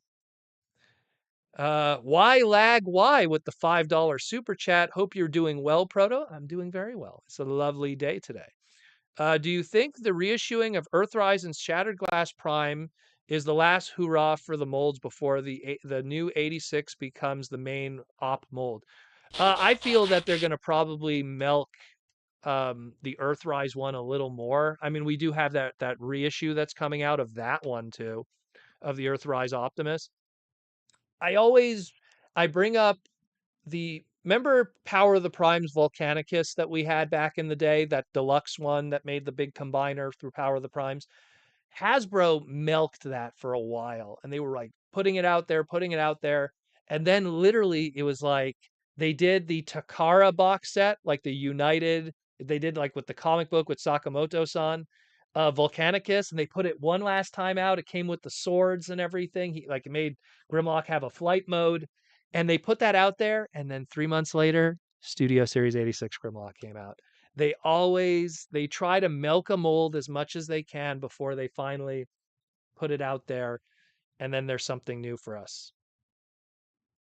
Mayoral Fabrication, you don't pay for X-Men 97, but you buy the merchandise. Ah, yes, but here's the thing. When you pay for streaming, you don't own anything. When you buy this stuff, not only do you own something, but if you ever want to cash out, you're in financial peril. You want to put a mortgage on a house. That's what this is there for. True story. The founding of TFCon. True story. Ask Colin this. TFCon was founded because a friend of Colin's wanted to do a down payment on a mortgage of a house, so they decided to run the very first Transformers Con. Because he figured if I sell my toys, if I get $5,000, $6,000, $8,000, $9,000, $10,000, he was selling a lot. Amazing how much you could do over 3 days. Sometimes you have a good table and running the show because you get the ticket sales, everything. So they were able to do a down payment. You got to think in 3D in this life, my friend. Finance is a big part of my life. Big part of my life. And it's just I hate to say it, but I always take a step back and I look at people, and people are very bad with their money. This generation of people, and I'm not saying even my generation. I'm not saying like, because I'm technically a Gen Xer and millennials and then, you know, I guess Zoomers and Generation Alpha. All of us are all guilty of it. We all are. All of us. Because we all fell for the cell phone bill, $5 Starbucks, get every streaming service, expensive internet bill, all of these bills that didn't exist before 20 years ago and put us into financial peril, you know? You want a spoiler? Want a spoiler? Most of this stuff was bought when I was working at Burger King like 18 years ago, you know? Let's just turn the camera for a second. You know, all of Energon, Cybertron, like these titaniums and animated I was buying while still working at Burger King, you know? It's crazy. It's coming up on animated's almost like what? Like animated is going on 15th anniversary soon. It's nuts. All while working at Burger King. And then afterwards, then of course, then I got my job as a mechanic, made the big boy money, which once again, I can't stress it enough, my friends, go into a trade. Go into a trade. You'll be laughing at all your friends who got college degrees and got nothing with it. Go into a trade, become a plumber, make more money than you'll ever imagine. Make your own hours and laugh. I went into a trade. Just saying. I'm just saying. It's controversial. There's people who have student loan debt and stuff, and they're going to be angry at me saying this, but I'm just telling you, go into a trade. You'll thank yourself later. I think South Park did a joke about it too, where in the future, everyone who had, diplomas weren't making any money, and all the rich guys were people that were plumbers and electricians. It is what it is. Sorry to be a downer on that, but I want people to be good with their money. Be good with their money. Timmy K. Poindexter. Oh, what are people messaging me? So many people messaging me today. Timmy K. Poindexter, Proto, you get the new snacks to try out for the stream. If not, what's for breakfast? Oh, here's all the what's for dinner questions now. So I always plan this in advance for you guys. I have a lot of stuff we're gonna have for dinner, but the wife is making, and she's not even Jewish. She's Asian, but she's making Jewish. She's in a Jewish kick right now. She's making Jewish potato latkes, but she has a little bit of an Asian spin on it. She's using zucchini with it with a red onion, and man, they taste good. So That's going to be something, one of the many things we're going to be eating today. There's a lot of stuff we're going to be chowing down on. Tomorrow, we're probably going to go out. There's a Korean restaurant that she wants to check out. So we're going to do that. Now, you might be hearing, like, well, Proto, you're trying to save money. Why do you go to Korea? Because I'm putting the money where it matters. And here's the thing, I'm already a homeowner. I already have a car. I'm set. I want you guys to be homeowners. I want you guys to own cars. I want you guys to be good with it. What is a trade in French? Oh, it's true. Yeah, Guillaume, you're French. That's right. We have some Quebecois here. Plumbers don't get laid off. No, they don't. Thank you, Aaron. Plumbers don't get laid off. When the world is going to be falling apart in a zombie apocalypse, or if there's a giant EPA, what is it called, EMP, and destroys all the internet and everything, and every electronical device, plumbers are still going to have their job. Because even in Greek times, the plumbers were doing, that stuff. I'm telling you. That's why I went into car mechanics, because I sat down and went, what has been an industry that hasn't changed in like almost 100 years? And well, it bought me a lot of stuff, you know, bought me a lot of stuff. Just be good to yourselves. That's what I always say. Be good to yourself, people. Like, don't follow what your friends are doing. Oh, everyone's going to college. Do what feels right for you. Do what feels right for your future, because I always feel your 20s are the best time to build wealth. You're still living with your parents. The fridge is always going to have food in it. You're always going to have an opportunity to be a little, dare I say, like, irresponsible with your money because of it, because you don't have to worry about bills or anything. But it's a great time to build wealth. It's a great time to put money aside and plan. Proto, what's for brunch? Um, I don't know, actually. That's a good question. I know I got these super spicy Italian sausages with baguettes that are frozen. Fun fact: if you're a person who is worried about your glycemic index and you don't worried about eating bread, make your bread, freeze it, and then make your bread again, and then it has a low glycemic index. So, because I'm not big on bread, but if you have to have bread, if you have to have a sandwich, that's one way to do it. So I got these like super spicy sausages, Italian sausages. I'm gonna have it with that. Mm-mm-mm. That could be some of it. I also have a lot of fish. I know everyone's making us hungry. We always want to talk about food when we have like half an hour left. Food and money, the two things that people need in life to survive, unfortunately. The two things in life that are unfortunate. Mm, it is what it is. Mayoral fabrication. I'm a metal worker, so I go full. Hey man, Mayoral, let me tell you something. When I went into car mechanics, one of the first things that they teach us is welding, because it's also part of our job. But the amazing thing was, going into car mechanics, because they taught us welding, I also have a welding license, because you just earn that going through that. And you know how many times they need welders? Like, there's so many crucial jobs that pay insanely well. You'll never get fired from them. And no matter what changes in the world, technology moves super fast. What you knew 10 years ago for technology doesn't even exist today. There was something called Vine 10 years ago. Doesn't exist anymore. You know? Imagine people who put all their money into like being a Vine star. Where are they now? They had to move to TikTok like a bunch of idiots. Proto with the spicy Italian sausage, giggity. Cringe McCringle knows what's up. Uh, death and taxes. Ain't it the truth? Ain't it the truth? But it's a reality, my friends. I always want you guys to take care of yourselves. I am always Aaron Archer. I wish I got into welding. You know what, Aaron? In all honesty, like, I have two friends that went into it. They work for a bus company now, and all they do for the public transit, they just weld the mufflers, because they always get damaged. They get hit all the time.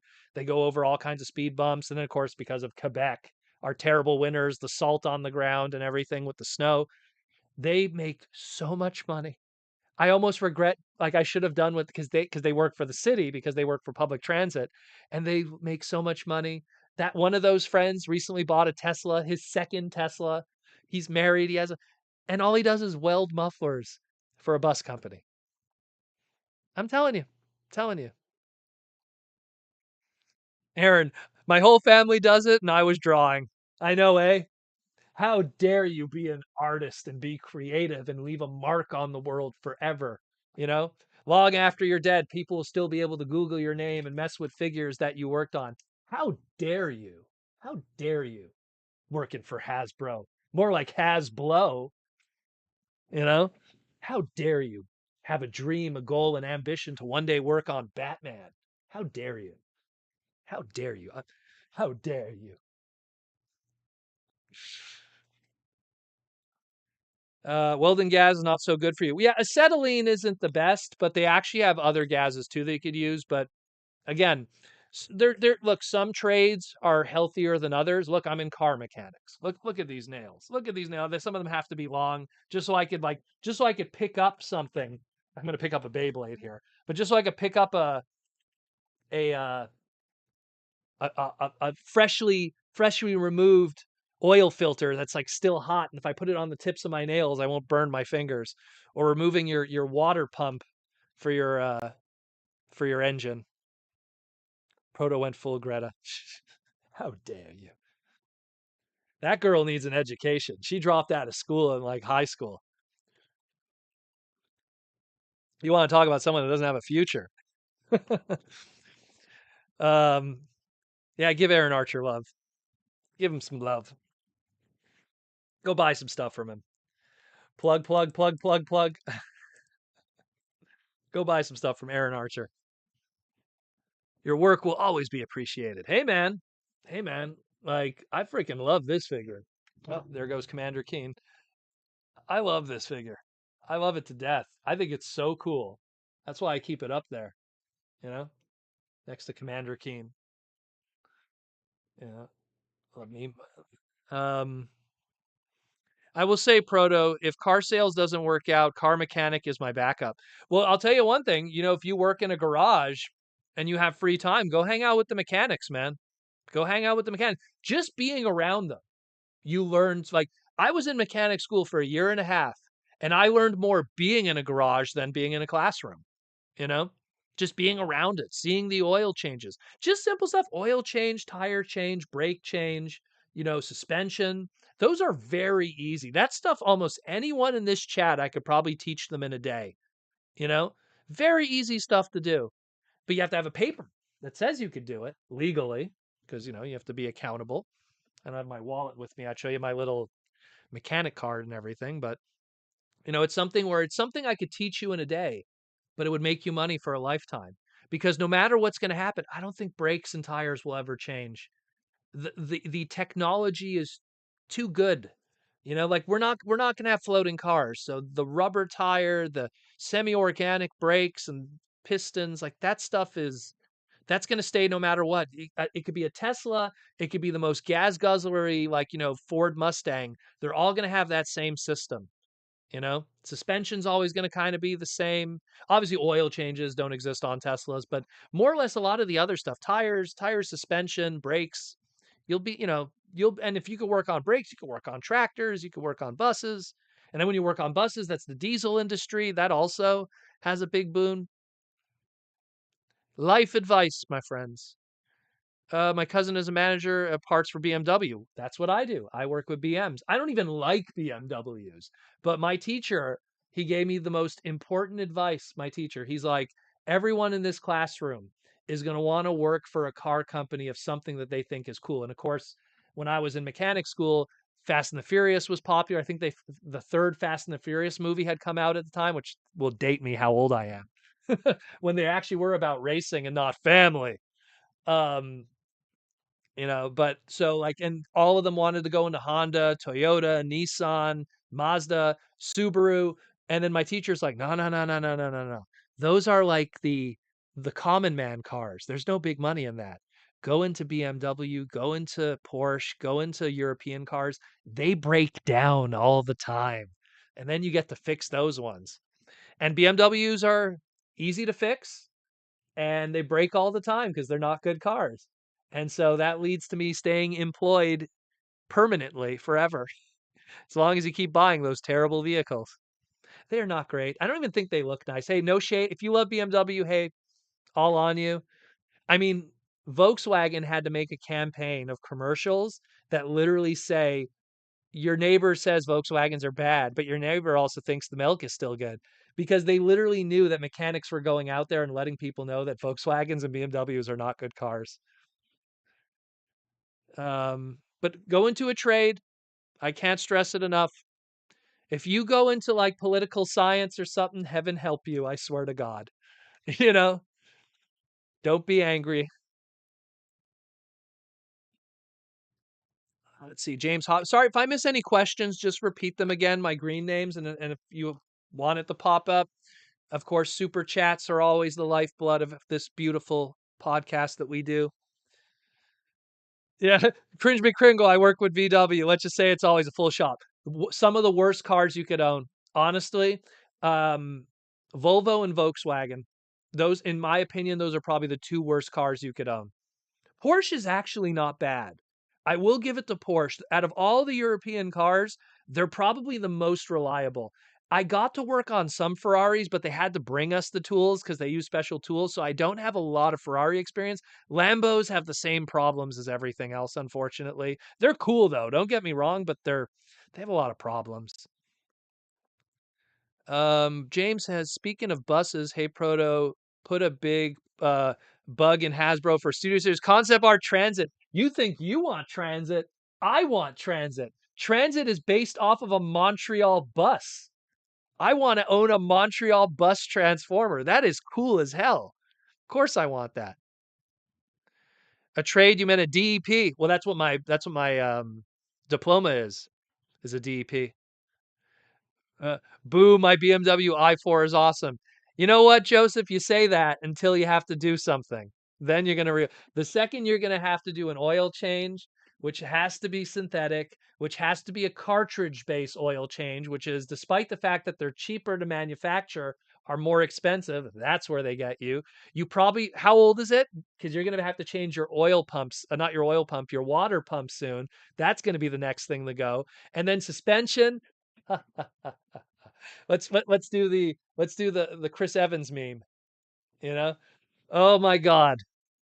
Oh my god. Suspension on BMs. I think we make more money on suspension on BMs than probably Ferrari does in a year of like car sales. Like it's insane how much we do suspension. Yeah, VW owns Lambo, they own Porsche. They sell very well in Europe, but they're not good cars. Doesn't mean they're good. Doesn't mean they're good. There's a reason why Toyota and Honda still rule the world, man. Ford pickup is good though, Mayoral, but they're good if you have a practical use for them. Like I have a friend in the fandom too. Shout out to Metcalf. I'm not going to say his full name.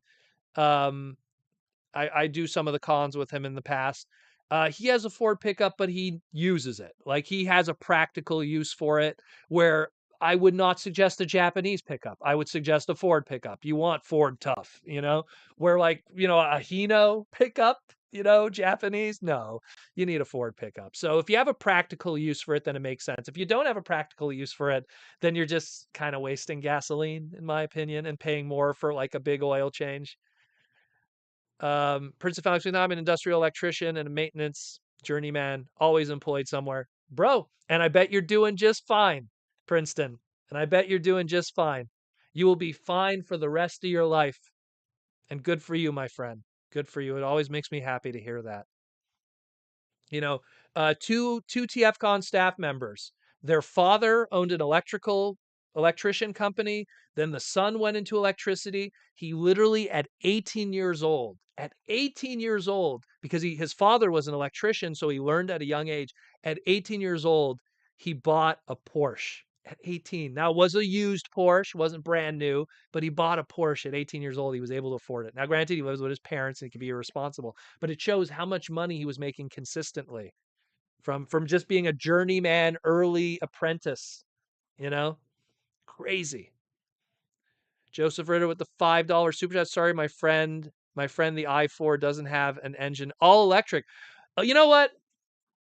Electric cars, I'll say this much. I will say this much. They work, but they work only for some regions. and God forbid there's power failures. That's the one thing I worry about, because everyone remembers when we had the big ice storm here and the podcast had to be delayed and everything. My goodness, anyone who had an electric car, they were screwed. They couldn't even leave their house. If they were able to tow their car to an electrical charge, all of a sudden there was lineups for the electrical charges. There was lineups for gasoline too, because they needed it for their generators. It was madness. So I saw firsthand that if you live somewhere that already has kind of sketchy electricity and stuff, or if you live in a region that has winters, I don't know if electric cars have a future. They're really going to have to they're going to have to go to they're going to have battery technology that goes from what we had with big D cell batteries back in the 80s to the lithium batteries of today. We're going to have like a technological jump where we have charges that last days, months, but we're not there yet, unfortunately. I want it to be successful because it doesn't affect my industry. If we have only electric cars, my industry will still exist. Tires, suspension, it doesn't make a difference. We pivot. We've done it for hundreds of years, you know, with the auto industry. Oh, Windows don't do this anymore. They just roll down. Okay. That's easy to fix. Arizona is a nice place. Rudy Mack for the $5 super chat Canadian. Hey Proto, how much of your viewers are Gen Z range? I'm Gen X, and we're talking taking some real life things here. Just curious. A majority of my audience, according to Google Analytics. So here's my actual Google numbers. Well, actually, let's pull them up right now. Let's pull them up right now, brother. Let's pull them right now, just for fun. Let's pull it up right now, just in real time. What are my analytics right now? We'll see. Analytics, YouTube. What do we got? So, audience. I'm on two screens here. So age demos. So ages 13 to 17. I don't get the kids. 13 to 17, 3%. I remember when the whole COPPA thing was happening, I wasn't scared. So 3% is children that watch my stuff under 18. 18 to 24, 22%. Not bad. 25 to 34, 18%. Now here's the thing, all the older guys love my stuff. 35 to 45, 26. 45 to 54, 27. And then I have over 65.9%. I have 2% that's 55, 65. I have to go higher up here. Females. 4% of my viewers are female, so that's pretty awesome. And 0.2% are unspecified. On the fence on that one, I guess. So no, a lot of my audience are older. A lot of my audience are older because the spoken word is not as appealing to younger demos. They want something moving. There was a YouTuber that made a joke once. He talked about, it wasn't Transformers, it was another podcast for wrestling. He talked about wrestling, but on the bottom of it, he always had game footage playing. People used to ask him, like, why do you always have game footage playing while you're talking about wrestling? And he said the younger demographics refuse to watch videos unless there's something moving on the screen. And I was like, ooh, geez. So, but unfortunately, me, it's a picture and the spoken word, you know? You have to listen to my voice and maybe a still image, you know? And some people might not like that. Some people might not like that. Ashtud, my wife always watches with me. You know, Ashtud, one of the coolest things that I got from TF, I think, what was it, TFCon Orlando? Was I had a guy come up to me and he was like, I just want to say that you're the voice of my mornings every morning. Because what they'll do is they'll listen to yesterday's podcast in the morning. And he's like, my wife, and his wife was with him. And he's like, I hear your voice every single day and I have no idea who you are. And now I get to finally meet you, like it was cool. It's cool to see that, that people enjoy it. Proto, are you saying I act like a 40-year-old? Maybe you're an old soul, you know? Maybe you're just, getting a good head start in terms of what to do with life. Look, people make mistakes in their 20s. They spend a good time of their 20s trying to figure themselves out, both education-wise, career-wise, financially. And unfortunately, those are things that are not taught in school. Unfortunately, they don't want to teach you how to use money. You know, they're training a whole bunch of Walmart employees and Amazon delivery drivers, unfortunately. Um, two things that I don't really use, you know. Ashnode 41 and the wife is 51. Yeah, there you go. You're my demo, according to this. You know, although 51. Oh yeah, she's part of it still. I think, is that my largest demographic? Yeah, my largest demographic is people between the ages of 45 and 54. That's wild. That's wild. But again, because I think that there's certain people that they want to learn. They want to learn, and I think that people who are younger who want to learn, they're smart people. And I'm not saying like, oh, if you're listening to my podcast, you're a smart person, but I think that you want to learn. And that's what always made my content very different from anyone else. And even Aaron talked about it too with me. He said, like, like, you're the only guy that ever talked about licensing, trademarks, finance, all the things in the hobby that no one wants to talk about. It's always just like, here's Optimus Prime. He has a blue face. He has blue legs. This is his articulation. This is his articulation. And hey, all for it if you enjoy that kind of content. But the thing is, there's a lot of that content out there. There's a lot of it. There's some guys that do it better than others. There's some guys that do it very well. There's some guys that edit, but there's so much of that. But no one ever talks about, like, the financial future of a War for Cybertron Deluxe class. What's the value of this today, like 10 years later? Will they ever revisit these characters? Ironically, now a gamer edition. Like, there's conversations to have there with that kind of stuff. You know, to quote a certain Hasbro bro employee, they don't want to have to just be listening to an argument at Denny's. To quote a certain Hasbro employee. That's all I'm going to say. They know who. They might even be in the chat here today. Um, They have money management classes in your school. Then take them, my friend. Take them. If they do taxation and money management, those are two classes you should learn. Taxes, especially. When you know your taxes very well, you take care of yourself. Let me tell you. Especially where especially if you're an American, you have to pay for a lot of your medical expenses. If there's loopholes where you could write off some of your medical expenses, go for it. I mean, it sucks for me. I'm a super healthy person that lives in a country that I have to pay extra taxes to use so hospitals and, like, healthcare is free for me, and I pay extra taxes for it, and I never get to go to a hospital. Obviously, knock on wood, that's good news, but, like, I don't even get to take advantage of it. So, take advantage of that stuff. T Formers 2002, the trademark and finance talk has been super informative. I've learned quite a bit from you. Well, it's because it's like, I hated listening to other guys talk about how, like, why didn't they make this guy? Where is my next? Let me grab a figure. When's the next Tigatron? Why haven't they done a Tigatron figure? And it's just me going, like, because the Tigatron trademark hasn't expired yet. When it expires, Hasbro's going to have 4 years. Why isn't anyone talking about this? Why doesn't anyone pay attention to this? This is literally the crystal ball of figuring out. Look, we haven't had an arachnid figure in 4 years, and now we have an arachnid figure making a cameo, a arachnid-looking character making a cameo in Transformers One. Do the math. Do the math. It's there.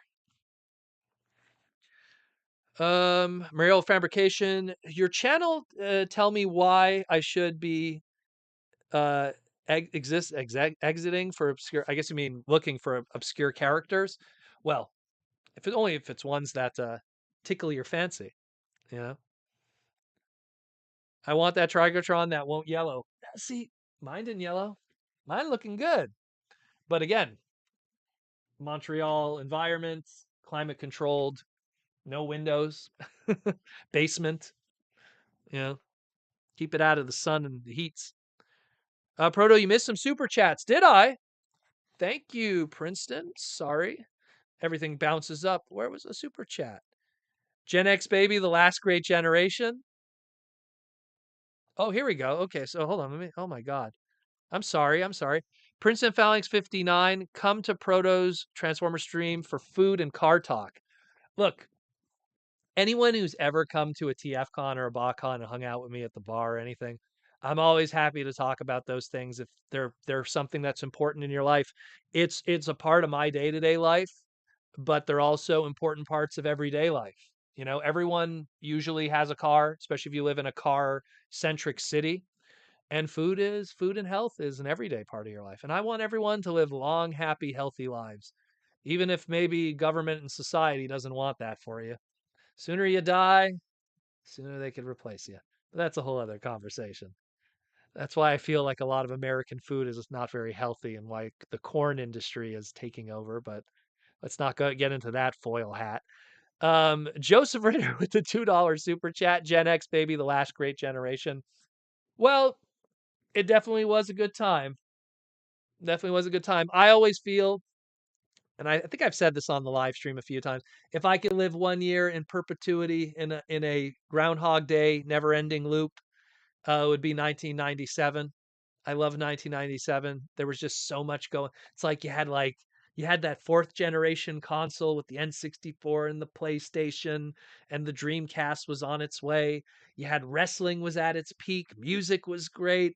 You know, you had the internet, but the internet wasn't completely populated by social media and normies and weirdos and craziness and political agendas and the entire medical complex just trying to gaslight people into ruining their lives. And I don't even want to get too deeply into that, but I have friends that have ruined their lives because of the American medical complex and what they tricked them into. And I ain't talking about vaccines, I'm talking about other stuff. That's a whole other conversation that I am not getting into on this because they will shut me down in a heartbeat.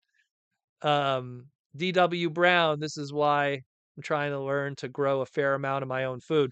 Well, isn't that ironic? Isn't it sad that it's against the law to collect rainwater? Isn't it sad that it's against the law to grow certain vegetables or not to have farm animals without a license? You know, the second you have FU money and freedom is when they start getting scared. You know, when they start getting scared. FF7 was out. FF7 was out. Ocarina of Time was out. Amazing games were out. PC was at its peak. My God, the PC games that were out at the time from Sierra, you know,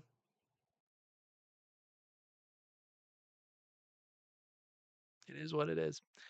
Prince of Phalanx 69 Proto, what's your thought on Canada's MAID? So, well, healthcare is complicated in Canada because, we pay a lot in taxes for it. And I mean, there's individuals that when they do their taxes, if they make under a certain amount, they owe to the government because of taxes and everything. And it's a catch-20, you know. If you're a very healthy individual, maybe it's actually better to live in the States and just live a healthy life and just be careful, don't buy everything that's in Walmart and don't get sucked in by the fast food industry in the United States, which is way cheaper than Canada. Leisure Suit Larry, man. Yo, Sierra with Leisure. I love Leisure Suit Larry. Don't even get me started with Leisure Suit Larry. And Al Lowe. Al Lowe's my hero. I just lost half the audience there. What the hell is Leisure Suit Larry? Um, but yeah, it's something where depending on your lifestyle really determines where you should live in the world in a lot of ways. You know, if you're someone who has a very unhealthy lifestyle and maybe not by your own fault, maybe because of something that's genetic or anything like that, or an accident, living in Canada would be the best bet.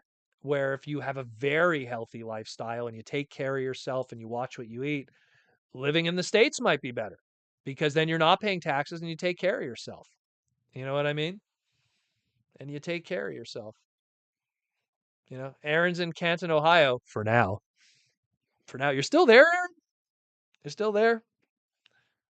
Not the move happened yet. We're delaying podcast segments because you're on the go.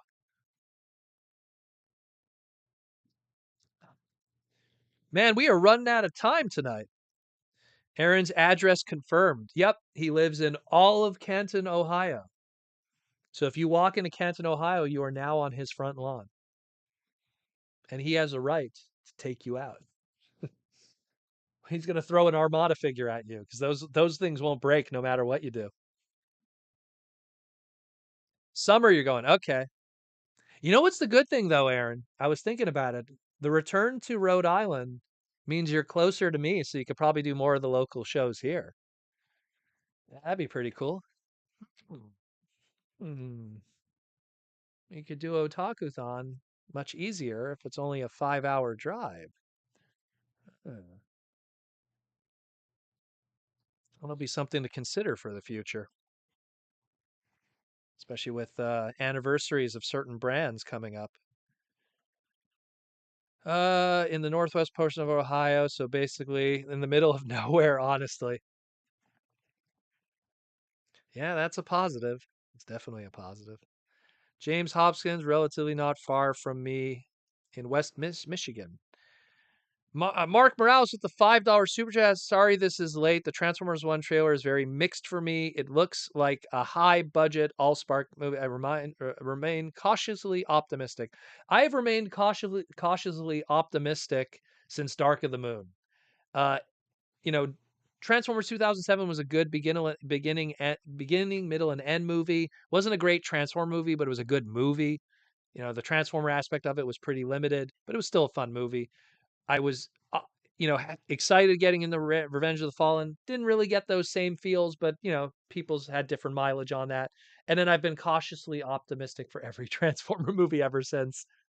Um, Again, I hope it's good. I hope it finds its audience. That's the most important thing, because we're going to see it no matter what. But I need the audiences to go see it because that'll get the ball rolling for better product. You know, we need to give them, like I always say, give them their first piece of plastic crack, and then get them addicted, and then we could, hey, Aaron did very well during Revenge of the Fallen in 2008, 2009, 2010. Pretty sure Aaron was very happy when every time that paycheck came. So I can only imagine. If Aaron's gonna take me out, I hope we go the best steak place in Canton,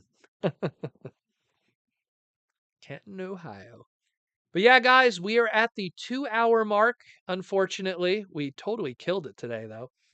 So hope you learned something. Once again, thank you for being here at the live stream. Once again, thank you and hanging out, talking robots in disguise, talking life, talking business, talking money, talking food, all the things that matter. Robots, food, money, roof over your head. Love your family. Take care of yourselves as always. As always. And thank you, Aaron, also for chilling, and 2 other Hasbro people that are currently employed that are in the chat right now. If they want to identify themselves, that's their choice. But thank you all for coming again today. Always, once again, if you want to help support the podcast, Patreon, the link is down there. That's usually the best way to support the podcast. If Patreon is not your thing, there's the YouTube membership. Those are beautiful green names that you see there today that I was reading all their questions. The super chats also help us too, so that's also lovely. But again, Patreon, YouTube members, some people double dip. There's some double dip crew here today. Great stuff as always. Thank you all for the love and support. And like I always say, take care of yourselves, your friends, your family. The world is not as bad as a place as people say it is. Get your nose off of social media. There's a reason why if you follow this one or this one thing you're going to notice is I don't follow anybody, because the real world is what's outside my front door. My neighbors, my friends, the people I see at the supermarket, my family. That's the real world. And that's the world you should be focused on. And all that negativity that you see otherwise, they're just trying to get your eyeballs, your clicks, and your money. I'm out of here, guys. Take care of yourselves. And as always, rock out with the robots in disguise. Take care.